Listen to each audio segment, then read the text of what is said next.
body. I wanna go get out of here, sick of the party. Hello, everyone. Welcome. We will get started in just a moment. In the meantime, okay, our warm-up question today from Matthew is, write your favorite color, animal, and number. Is this wrong? Tell me, Matthew. We're going to do it together. Oh, we're doing that together. Okay, ignore that. How about to warm up, let's just say hi and where you're joining us from. We will get started in just a minute.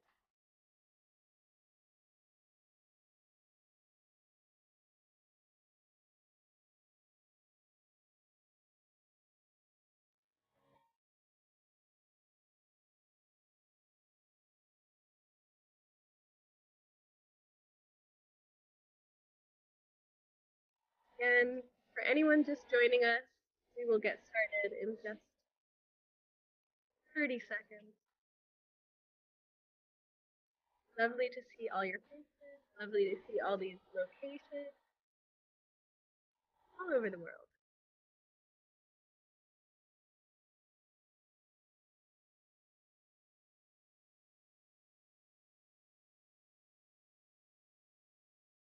All right, y'all. Before we dive in, a few reminders. I'm Alexa. I'm going to be your support person today. So that means any tech questions or feedback, rather than either sharing them in the main chat or sharing them with Matthew, our host, please let me know, and I will help you navigate all of those things, tech questions. If something like isn't sitting right with you, all of those things can go to me. I will take care of you throughout this whole process. It helps us keep the chat clear for the flow of conversation about narrative wayfinding, so our other participants can enjoy that. And it also helps so that Matthew isn't suddenly derailed while he's trying to facilitate a field trip. So can I have thumbs up for that? Awesome. I am actually going to share this recording. I know I wrote on the page that I wasn't, but I will be. So y'all have access to that as well in the 24-hour follow-up email. Lastly, we love to celebrate each other. We love to celebrate our hosts by offering field trips confetti, both in the beginning of the call and throughout, in whatever way that means to you. So if you want to turn your camera on, no pressure, but if you would like to, in about 3 seconds, we're going to wave our hands around and make some confetti. I'm going to ask y'all to unmute. So if you prefer that, you can say, we'll say how about we say, let's find our way all together. Or you can share something in the chat that feels like confetti to you. Okay, so that's a lot. We're going to be doing our confetti. We're going to say, let's find our way. And we're going to do that in 3, 2, 1. Let's find our way. Find our way. Find our way. Find your way. Beautiful. Thank you for that confetti. I have muted you all, including you, Matthew, so you will have to unmute now. Last note is that if you have any questions throughout the call that are about narrative wayfinding, I'm going to be adding those to a Google Doc so that Matthew can read those. So you can just add them in the chat in that format, and we will make sure that we get them to Matthew. Okay, Mr. Chavez, take it away. Hey, everyone. First, I just want to express my gratitude that you're all here. It's so cool. And yeah, I hope we have a really fun session today. And I made this system over several years, and I've been doing this workshop once a year for the last 3. It's been really fun. So thanks, Creative Mornings, for having me and thinking this is a fun thing to do. The first thing that we are going to do, we'll just kind of jump into this presentation that I have. But before we do that, there's something that I'd really, really enjoy as a warm-up exercise. And I think it's pretty rare that you get to arrive the same way you'd show up to a party. You'd get to go in the door and you'd see that people be there already, and then you'd get to arrive and there'd be this moment of arrival. And I feel like in Zoom, you're kind of just there. So what I'd like to do is I'd like everybody to turn on gallery view, if you are familiar with how to do that on your Zoom window. If you're not, it's in the upper right-hand corner. There's view, and there's either speaker or gallery. So put on gallery view so that you can see all the different people And then what we're going to do is we're actually going to all just listen first, and then we'll do it. We're all going to move off camera, and then I'm going to count down from 5, and then we'll all sit down, and it'll be like we're all arriving at the same time. Okay, so go ahead and move off screen. You don't have to go very far, but if you want to, I guess you can. All right, cool. Sweet. Everyone's off screen. I love this. All right. And make your way back in 5, 4, 3, 2, 1. All right, cool, great, sweet. Now we're here. Okay. So I'm going to play this presentation.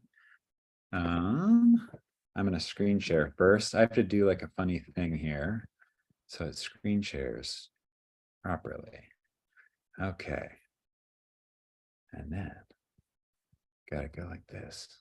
Okay, is this full screen for everyone? Can I get some thumbs ups? Looks beautiful. Sweet. Okay, great. So this is a system that I just made up. So I hope that you take it lightly, but also take it as seriously as you like. So we are going to, first, I want to know, did anybody go to the narrative wayfinding? Does anybody want to talk about their experience in Gather before actually, let's just stop the share. I want to know, did anybody do it? It's totally cool. You can always raise your hand if you want to unmute. No pressure.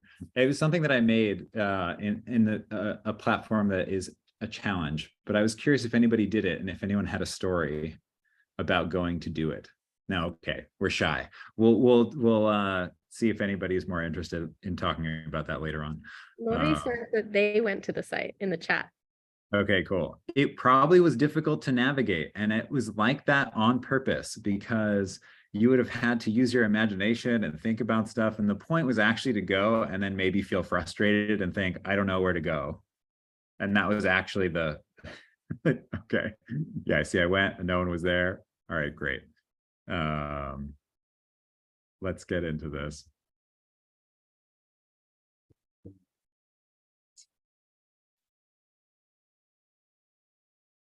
Okay, narrative wayfinding, here we go. So we did this, we turned on a gallery view, we walked off screen, we came back on already. But if you don't have something to write with, I would encourage you to grab a piece of paper or something because you're going to need to be taking notes. So we arrived, and that's great. I would like everyone to think of a color and an animal. It can be your favorite color. It can be a color of the moment. It can be an animal that you're thinking about now. It could be anything. And then what I would like you to write in the chat is whatever that color and that animal was, add it to your name. So I would be Matthew the Green Dragon. And I cannot see the chat. But Alexa, to be your narrator. We've got Anna. Oh, they're coming fast. Anna, the blue dog. Lisa, the yellow dog. Rodolfo, purple dolphin. Jessica, yellow orca. Linda, the pink dog. We have a lot of dog fans here. Jamie, the teal monkey. Stephanie, the green coyote. All right, cool. We And have more. a lot of 80s. There's a lot of people, wonderful names in here.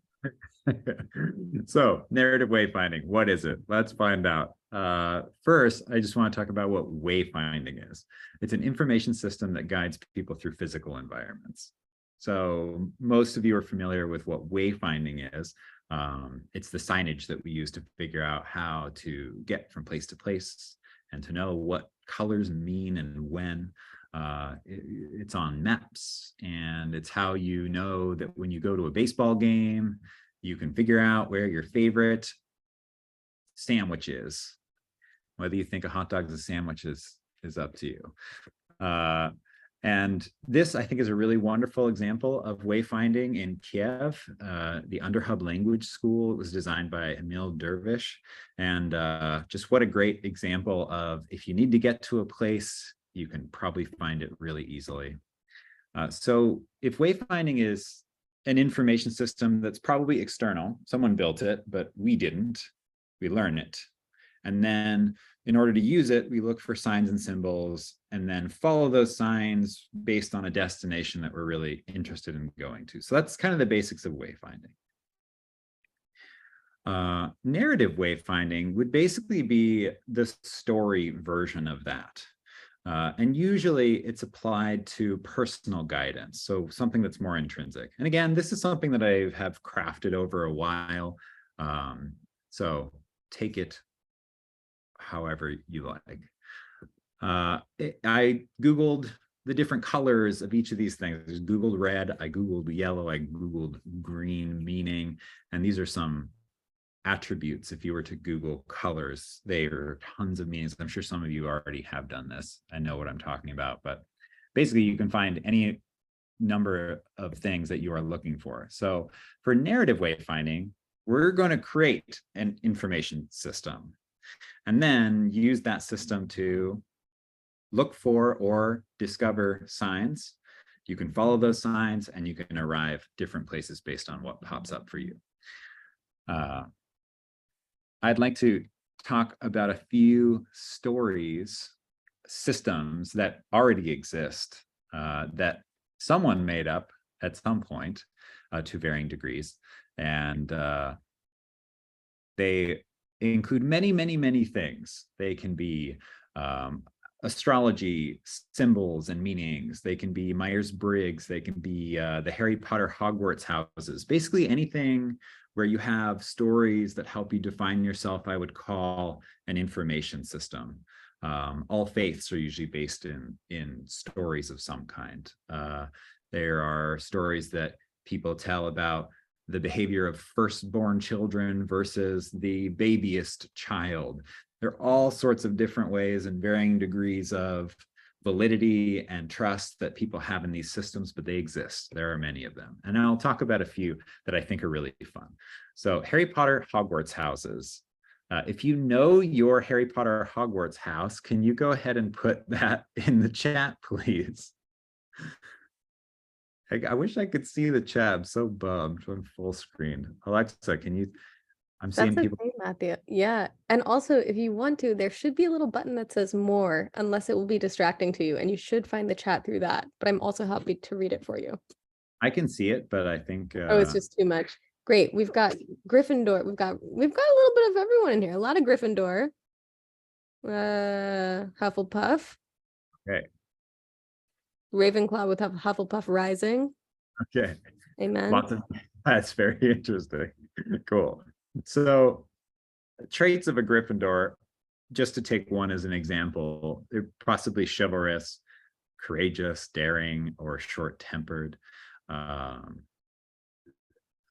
All of the different houses have their own attributes, but what I think these systems do is they relieve pressure. They can either answer a question for us or they can give us a way to think about our lives.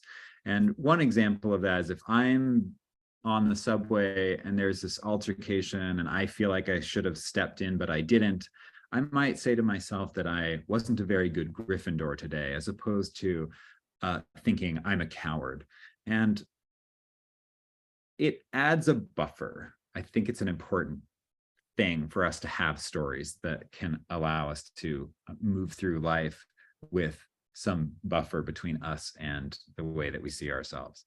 I would say narrative in general is also super, super integral into identity building, into binding groups together, and that can be for better or for worse.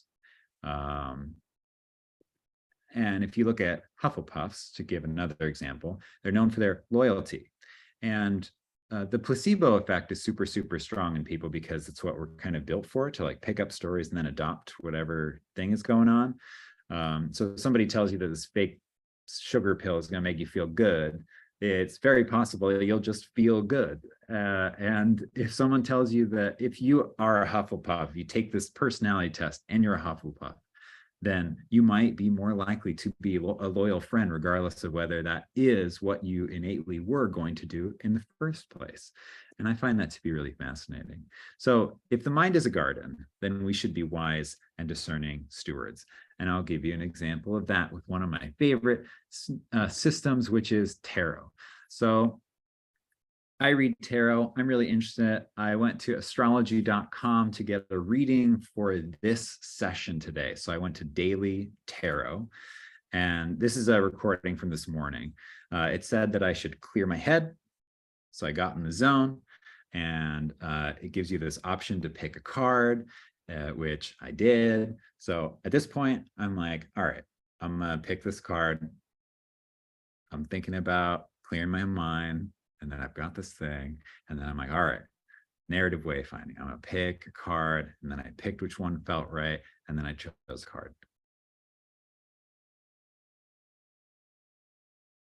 And we got the Magician, which is a very fun card. What it told me this morning is that it might be hard to be serious and stick to dull and crucial tasks to keep my day running smoothly.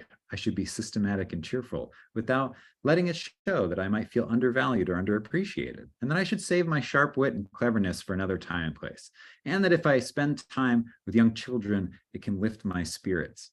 Without knowing too much about tarot, if I had just stumbled in on this, I might think that I'm going to have a difficult time sticking to my tasks of the day. I might feel at some point undervalued and appreciated. I should probably save my sharp wit for some other time. So if this is a boring presentation, it's because I'm sharing it for later. It's there. And then at some point, maybe a child will lift my spirit. Okay, I'm not really into this. I think, no thanks. But the mind is really susceptible, so you have to be careful about these things. This is one definition of what the tarot card, the Magician, could mean. It's in the major arcana. And if you're interested in tarot, I'd be happy to talk about it another time. This is from a deck that I have, the Golden Art Nouveau Tarot, which I think is very beautiful. And the information source is from Biddy Tarot. So if I was going to pick a card, I think the Magician is actually a really, really amazing card to choose for a session that's quite literally about manifesting things and choosing trajectory and inspired action. So I thought that card was actually pretty cool. But then the way that I chose to attach meaning to myself was that I just did more research, and I found information that was more useful than what I think would be maybe like fear news or something like that. I'm not fear-based information. It's a hallmark of the attention economy. Okay. The last kind of spooky thing I'll mention is the Barnum effect, which I think is quite fun. And as we're talking about all these different systems, the Barnum effect is a common psychological phenomenon whereby individuals give high accuracy ratings to descriptions of their personality that supposedly are tailored specifically to them, yet are very vague and general enough to apply to a wide range of people. Bertram Forer originally called this the fallacy of personal validation.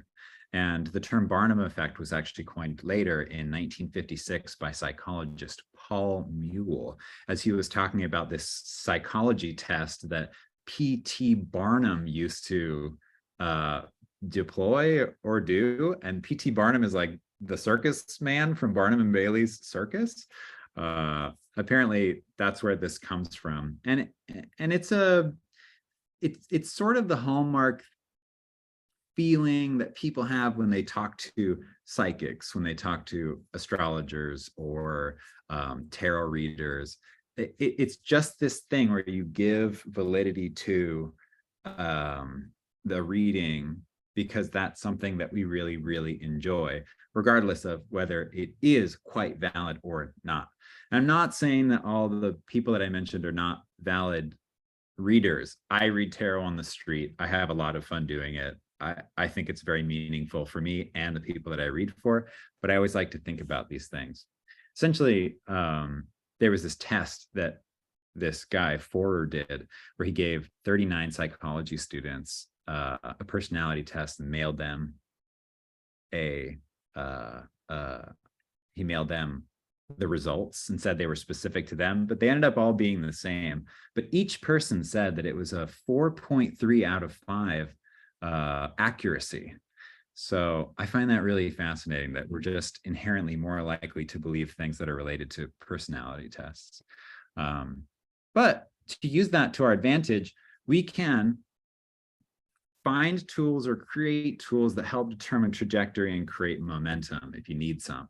This is my chart from a system called Gene Keys, which is this fun book you can read. It's a really wild thing. And I can send you, and also if you're interested about any of this stuff and I don't explain it in a follow-up email or anything like that, please send me an email. I can send you any information you like. I've done every personality test under the sun because I think they're really fun. But this is Gene Keys. It's based on the 64 hexagrams of the I Ching, which is a whole nother thing. It's a divination book. And it tells me, if you plug in your birthday, it gives you all these different things. And so that top one was 64. And it tells me that my life's work is to inspire others. I'm not going to go into the whole thing, but I think that's pretty cool. And whether that's something that I'm adopting because I want to, or whether that's something that's true about my personality, I'm not really sure it matters. What does matter is that I think it's pretty cool. And I'm doing this talk, and hopefully you find it inspiring, and I might be achieving my life's purpose because I'm doing it. If any of you have read a book on attachment theory or worked through it, I find this to be really fascinating. I don't know if I believe in this or not, and I've sort of avoided it because I am sure that if I read a book about it, I would absolutely place myself in something other than the secure category, because I just think that that's how my mind at least works. If I read something like this, it's like planting seeds in my mind that will grow fruit later on. So there are lots of books that you could check out. I'm sure they all say varying things that are all sort of related to the same attachment theory, which is about babies originally. But people apply these things in all sorts of different ways. So go ahead, and on your sheet of paper, not in the chat, but on your sheet of paper, where you're kind of, this is going to be about you and things that are going on in your life. So if you haven't already, write your name or something, or just some identifier that it's a chart with you in the middle of it. Write what story systems define you. And that could be a faith that you are very passionate about. It could be a Harry Potter Hogwarts house that you're very passionate about, or Myers-Briggs. Any kind of system. If you like tarot and you read it, right, that you do that.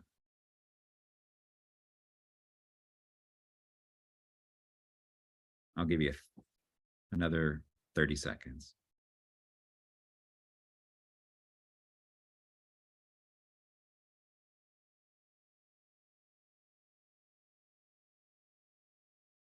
Matthew, we've got a question from folks that are like, can you also include roles in there? Yeah, sure. Yeah, definitely. They could be like constructs, like social constructs. I'm seeing mother, sister. Yeah, sure. Anything that influences the way you define yourself, I think is useful. I can see the chat. It's just very, very small on a different screen now.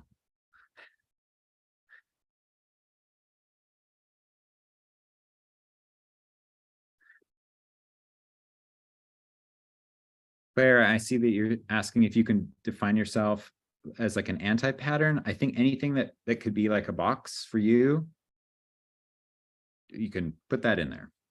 But throughout today, I actually think that if we think more towards and less away, that's probably going to be more helpful. And I'll talk about that later. Rodolfo has a question about the Barnum effect, about conscious or unconscious bias. Would you consider that Barnum effect is conscious or unconscious? I think that it is an unconscious bias. It's just something that we, like a placebo is unconscious. I think it's just something that happens. Okay. So for the application of it, I'm going to give you kind of like a from start to finish how my wayfinding system developed. And then we'll break into small groups, and then we'll come back from the small groups and have kind of a group discussion. So what is a sign? A sign is an object, quality, event, or entity whose presence or occurrence indicates the probability, presence, or occurrence of something else. This is probably about as vague as I can get about anything. But go ahead and write what signs might be important to you that you know of. This, we could certainly end up having a new one by the end of the session or by tomorrow. But, do you look for pennies on the ground? My mom sure does. When she came to New York, I said, please, Mom, I know you think they're lucky. Please don't pick up pennies on the ground. That's gross. She thought she was so lucky all the time, and I loved it. I was like, acknowledge it, love it. The ground is gross.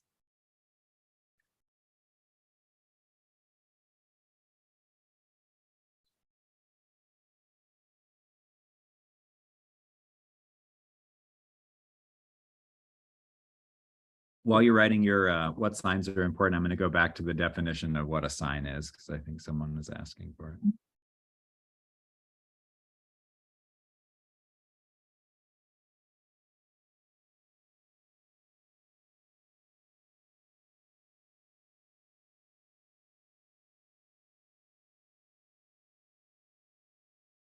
There's a question about having to do with superstition. I think, yes, it certainly can have to do with superstition. There's a light that's been turning on in my apartment without anyone turning it on. It's starting to freak me out. Maybe it's a sign. I think so. It's creepy. And I guess if I was superstitious, I would assume there's a ghost in my house. Okay, so you got some signs. I'm going to tell you about my thing, and then I'll ask you some more questions during my story that you're going to write down. So I love fish. I'm like a big fan of fish. I think they're really fun. I grew up fishing with my dad. There are lots of reasons why I enjoy fish. This is an etching, one of the very first etchings that ever had like spatial well, I don't know why I'm blanking, but basically it was one of the first etchings that had an awareness of like space and perspective. It was done by Peter Bruegel in the mid 1500s, and it loosely is titled "Big Fish Eat the Little Fish," and that is what that, I think, old man is saying to the kid in the boat. I love this etching. I think it's so fun and interesting and super weird. So I'm going to tell you about Year of the Fish. It's sort of the thing that I've been doing that was a joke and then turned into a real thing. And then I ended up teaching workshops like Narrative Wayfinding as a result. So that's the path that I went on. It is the year 2015. It's New Year's Eve. It's about to be the year of the monkey, I believe. And I was wearing this goofy fish shirt that I stole from my dad. And if someone said that night, I like your shirt, I would say, it's the year of the fish. And then people would say, is it? And I would say, no, it's actually going to be the year of the monkey. But I guess it's going to be the year of the fish for me. And it was sort of a joke, but then that play gave me an opportunity to be inventive. And I was open to it because I love bits and playing and being imaginative. And so this information system sort of started evolving. It was like a magnet. It brought me opportunity and introduced philosophy into my life. I met people through it because I just started wearing fish shirts. And I worked at a bar at the time. And when people would ask me about my shirt, I would tell them it was the year of the fish. And it was always this funny interaction. It was very similar to the first night.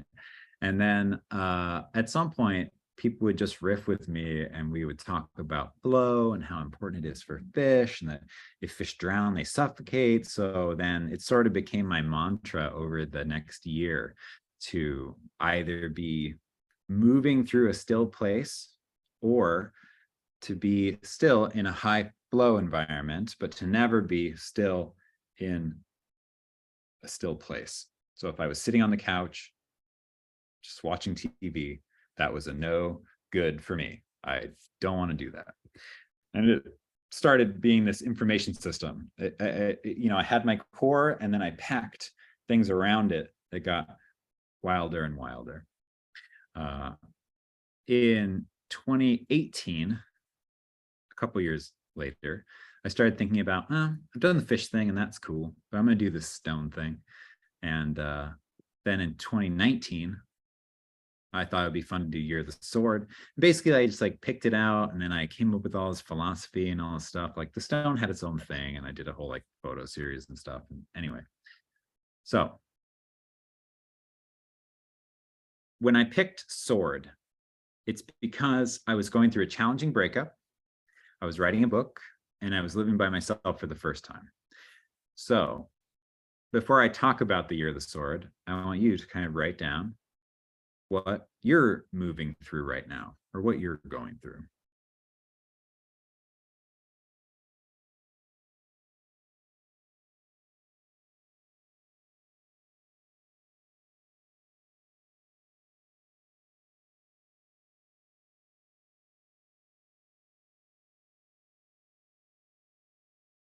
It doesn't have to be super detailed, just some things that you're going through.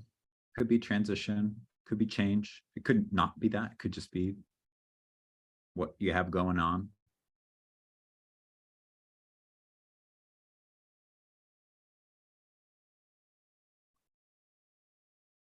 So through my exploration of the sword, I don't know why, it's Googling, who knows why, I found Miyamoto Musashi, who's a swordsman, a poet, a ronin, and a philosopher. He's probably one of the more brutal people that's ever lived. He's the sword saint of Japan. He's killed 68 people in hand-to-hand combat.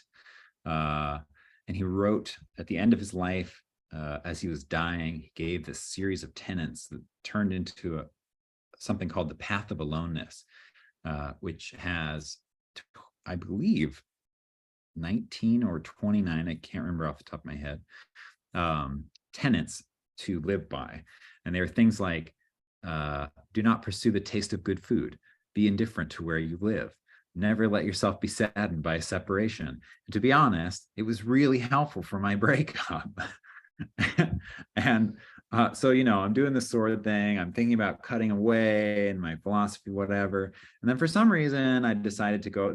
I do public installation work in New York and abroad, and I decided that I would do this. What's something you want to let go of? And that was sort of in the theme of my sword thing that I had going on, but like there was nothing expressly sword about it. It was just what I picked, and I happened to pick these colors. And then I went out into the New York subway and I had people writing, what's something you want to let go of? And then sometime after that, I was thinking about, okay, it's going to be 2020. What should my theme be for the year?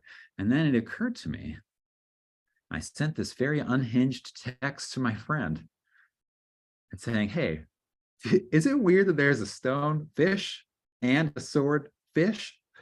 My friend was like, I have no idea what you're talking about. And I was like, wait, has it been Year of the Fish the whole time? And look at this. It's the same color as a swordfish. How did this happen? I don't know. It just happened. And I think it's amazing. And it's all like evidence that if you start from somewhere and you just keep building on it, it will get somewhere. And I think that's really amazing. So with that, we're about to be done with my lecture part, but I want to talk about the difference between moving away from something and moving towards something. And I think with what was so successful about Year of the Fish, and just in general using fish philosophy in my life, is that I've never really been moving away. While I was moving through a breakup. It wasn't as if I chose what I ended up doing with the philosophy was that with the sword, it was about cutting away and about paring down. And it was it was still a goal, if that makes sense. And I think when you move towards something, it ends up being like a magnet in front of you. And regardless of where you are, you kind of work your way towards it. And these things kind of act like magnets. They pull things towards you as well. And I think that if you're in this next part, we're going to be working in small groups. I'd really like it if you could frame the question that you're going to be talking about as what's something you want to move towards. Because as you're coming up with a system for wayfinding, it's possible that, like let's say you're in a mall and you want to find the bathroom. It's probably better for you to think, where's the bathroom, as opposed to, I really have to go to the bathroom and I don't want to feel this way anymore. You know, it's probably better to just be like, where's the bathroom? I'm going to find it. And then you're moving towards it as opposed to moving away from that feeling of discomfort. In general, it has served me really, really well to move towards things as opposed to away from them. So you have some things that are written down and you have some information. And then we had a interesting talk about the way that I've crafted my system. You're not crafting the system with your group. That's something that you're going to do after and over time, because an organic emergent process is going to be much better for this than not. But I think a conversation about what's something you want to move towards can set an intention. And if you want to talk about what you wrote down that could help you move towards that, that could be a really fun way to have that conversation, because all of you have some interesting stuff and can provide a lot of flowery imagery and symbols and tools that maybe you know. So there's going to be 4 of you in a room. Hopefully you'll be with people that are engaged and active. I really encourage you to do that. If you do choose to go into the room, you can choose to go in or not. And yeah, just be open, brainstorm, have fun, talk about one thing that you want to move toward. And then we'll come back and have kind of a group chat and Q&A and close up. Thank you, Matthew. 15 minutes. That was what I was going to say. Awesome. So reminder before I zoom y'all into your groups, Joelle, the prompt for this is to explore together what you are moving toward. Is that right, Matthew? Yep. So sharing what you're moving toward with each other and then maybe reflecting on how that connects to some of the other pieces that you have been exploring, which I will share again in the chat. I've also shared our breakout room guidelines. So just a reminder, on a vulnerability scale of 1 being like nothing and 10 being really super intense, like trauma inducing or trigger warning required, please stay on like a 3 or 4. We're really just trying to make sure that we're respecting everybody and also sharing appropriate levels of vulnerability. Secondly, please make sure to respect people's pronouns. If you have any questions about that, you can always chat with me. And thirdly, in addition to the other ones that are in the chat, so you can always read, if at any moment you need to leave a breakout room, there are no questions asked. You can always come back in here. We'll be in here. For our friends who are going to stay in the main room, we're just going to play some music and y'all can just write some reflections. So I'm going to be moving you in. Please wait for about a minute because it's going to take that much time to kind of even them out. If you find yourself in a room alone, stay there and I will move you within the minute. If you're in a room with 2 people, I will try to zoom you in so that you have at least 2 other people and I'll move you together. Okay. Thumbs up for those quick breakout room guidelines. No problem if you can't go in. That's awesome. I'm going to open them up in 3, 2, 1.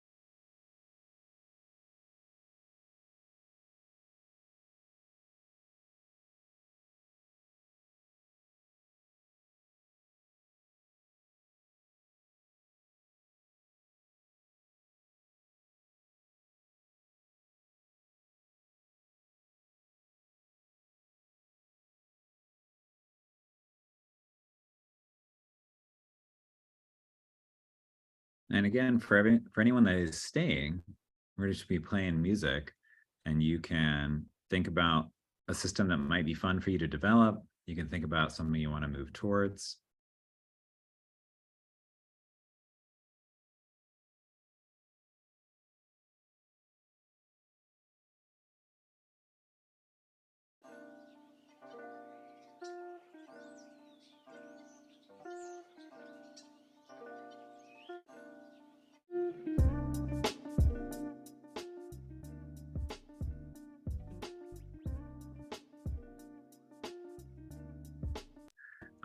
I would love to hear some experiences or what you guys talked about. Also, I forgot to tell you guys a story. I'm wearing a fish shirt right now.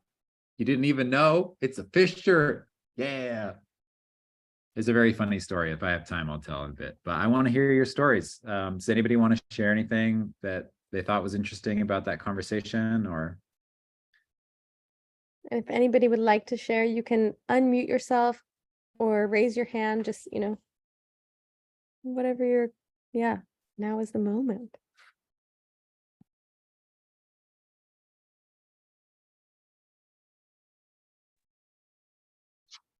I'll just say hi and thanks for giving us the opportunity to connect with some people in person. I thought that was really great. And one person in my group brought up that if maybe because we're all here trying to experiment with with these thoughts, we could all find very similar places that we were in and really help each other and know that to me, it feels like we're all on this journey of like a human experience, and it's very human to identify with groups and to find our people that way. And just kind of was a nice reminder of that to me. So thank you.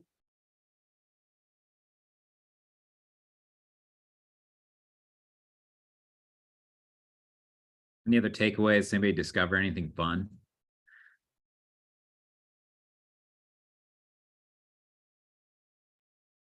We had like links in our group. Like I started nursing a baby, and then someone shared about their lactation consulting business, and then someone was talking about their arts stuff, and then someone else, well, two other people in the room were also artists and stuff. So it was just really fun.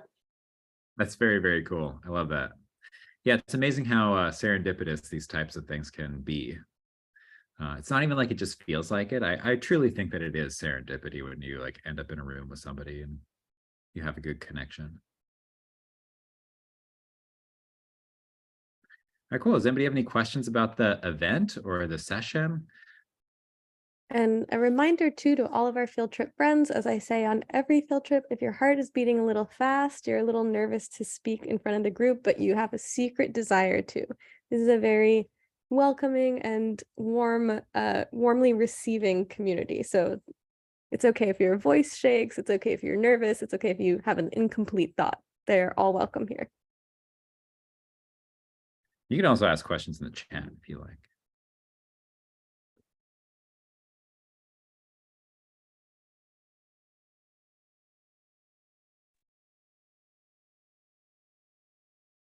Stephanie. Yeah, we had a lot of synchronicity in our group too. Backgrounds and also what we're moving toward. And I just thought it was kind of amazing how quickly 15 minutes goes. Could have stayed longer. Thank you. And is it Lena? Yeah, it's Lena. I just wanted to comment, like, as I've been working with like my professional groups and coming into this and going into this week where I'm going into writing retreats, I've really been focusing on like colorfulness and how that can be a sign and a symbol to people. So it's nice to come into this conversation and have a chance to connect with others on the topic as well. As she mentioned, I'm the one that's working on a lactation business, so it's really important.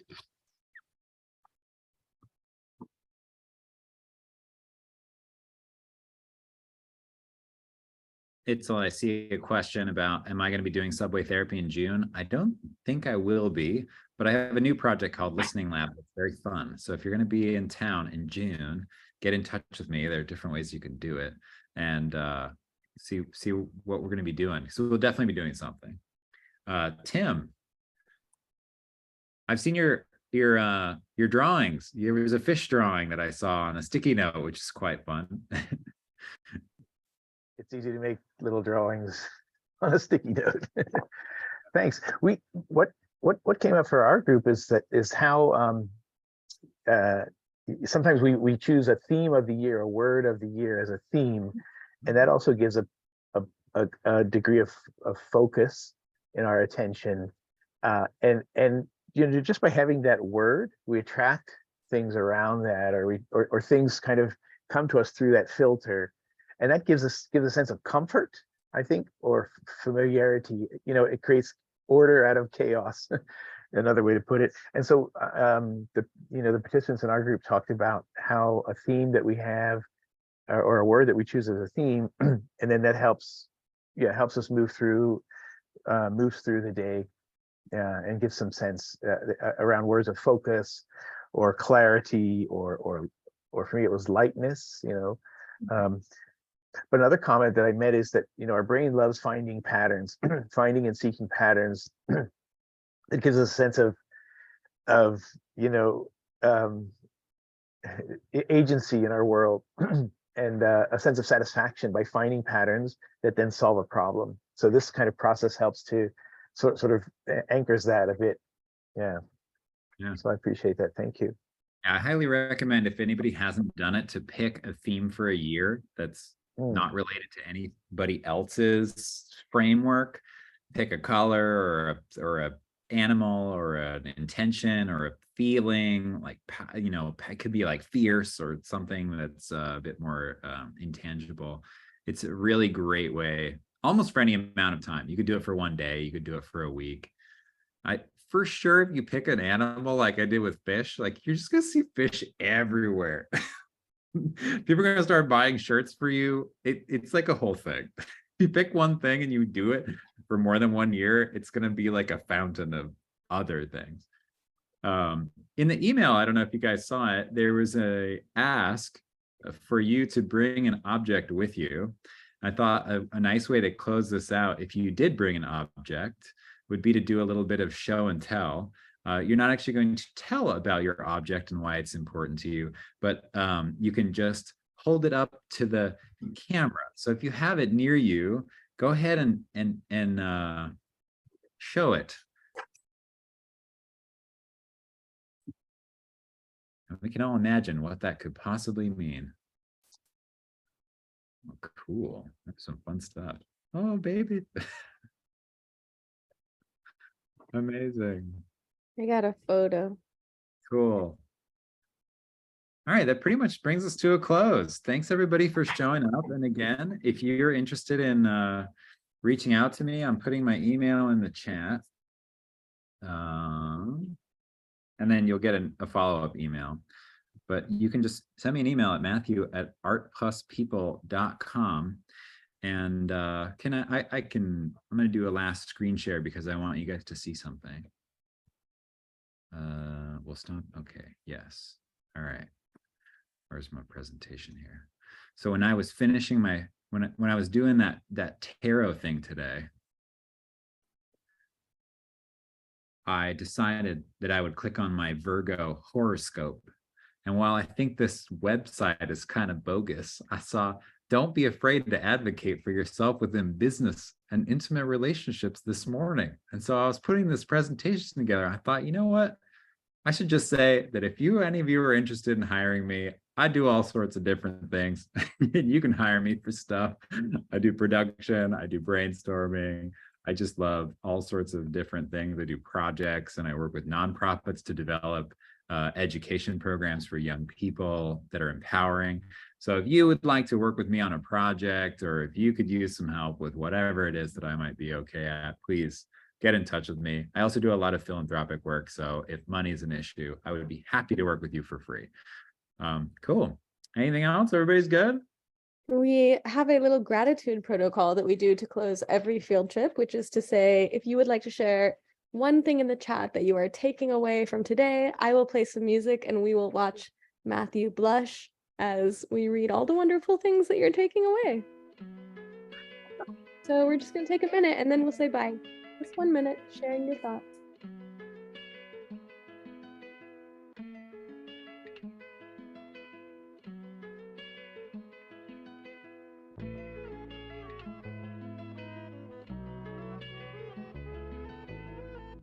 To see within is to feel without a light. Who'd have thought that we break the things we like? To find a stone just to bounce across a pond. It's the perfect maze, there's a clue toward the song. All right, friends. Reminder to save the chat. I'm going to allow us all to unmute in a moment so we can say bye. Thank you to my dear friend Matthew Chavez. Always a pleasure. We will see y'all tomorrow. We're closing up. Oh wait, first. Say bye. Thank you. Thank you. Bye. Thank you. All right, everyone. Closing up in 3, 2, 1. To live with